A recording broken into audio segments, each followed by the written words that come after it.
Hello everyone, welcome back to Camila Teaches Cambridge US History. So today we are back with a brand new video.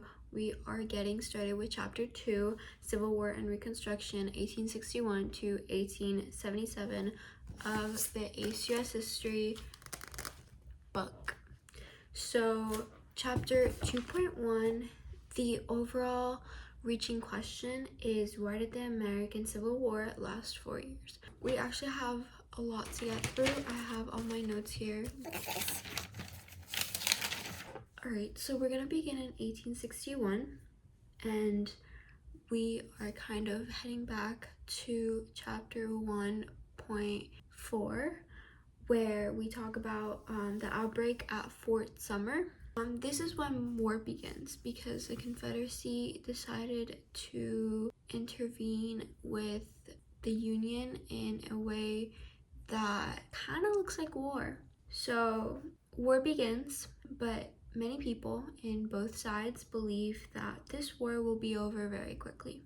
And to give some perspective to this war, the North was huge. It had 22 million people, while the South only had 9 million people, and including into those 9 million are 3.5 million enslaved people.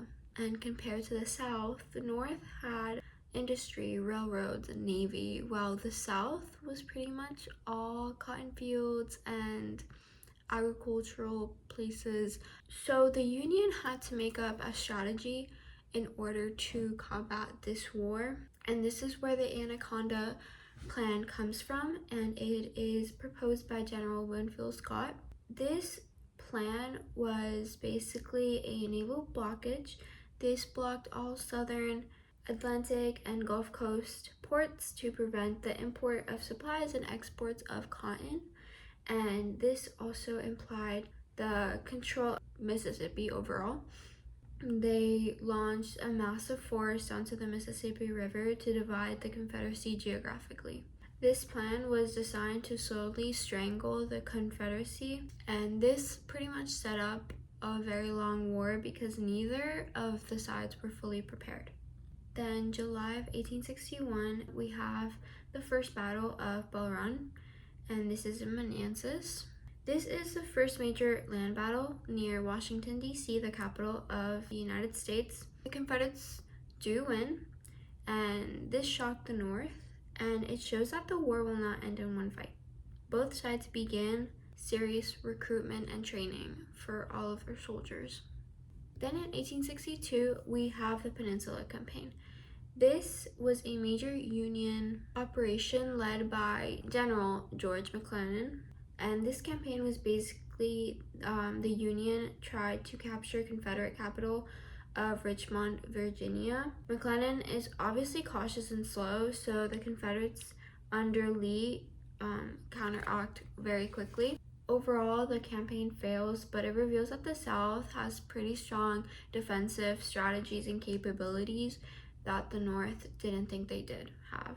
Then in April of 1862, we have the Battle of Shiloh, which lasted literally a day. It started April 6th and it ended April 7th. This was basically that the Union gains in the West, controlling parts of Tennessee and the Mississippi River, and it was the bloodiest day in American history at that time. Then from June to July, we have the 7 Days Battle. Lee drives back McClellan from the Confederate capital, Richmond. This boosts Southern morale and confirms that the war will be prolonged, and this is said to be the bloodiest week in American history.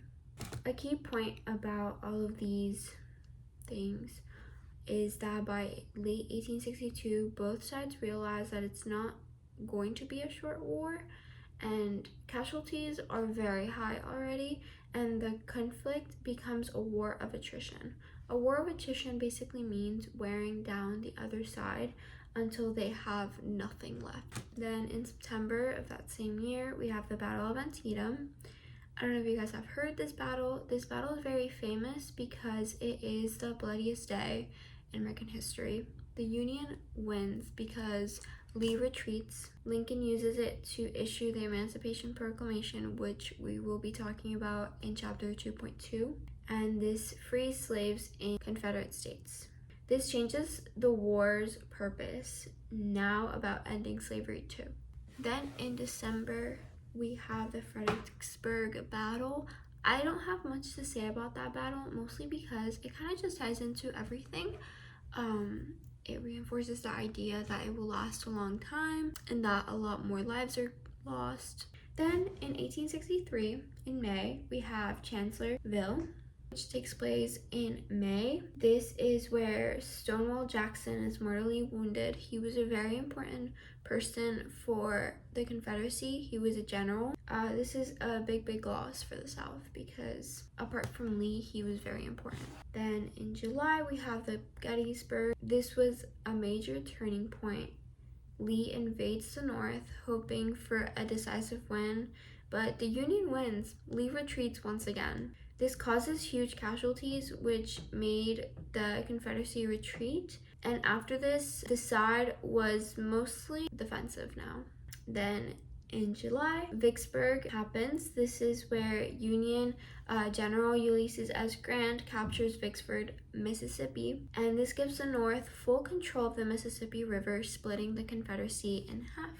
Moving on to 1864, the last year of the war, we have Grant, and he takes command of the Union as overall Union commander.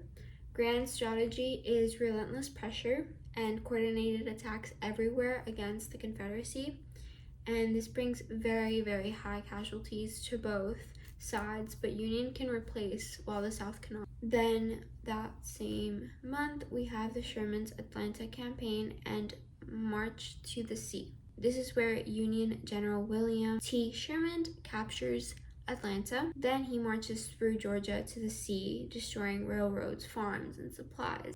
And this completely devastates the Confederacy's home front.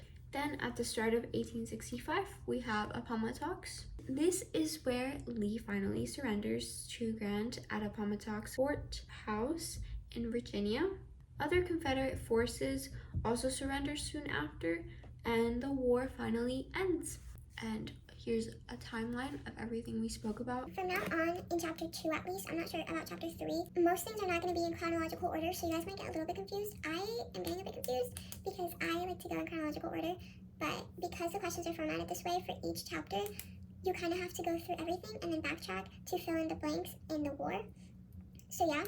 So chapter 2.1 and 2.2 are about the Civil War, and then chapter 2.3 and 2.4 I'm pretty sure are about Reconstruction, which is right after the Civil War. Thank you so much for sticking with me. We're going to pass together. I know we are. I love you guys so much. Make sure to study, make sure to sleep, eat, drink water, go out, breathe some fresh air, touch some grass, and yeah, I love you guys so much. I hope you guys have a great rest of your day. Bye.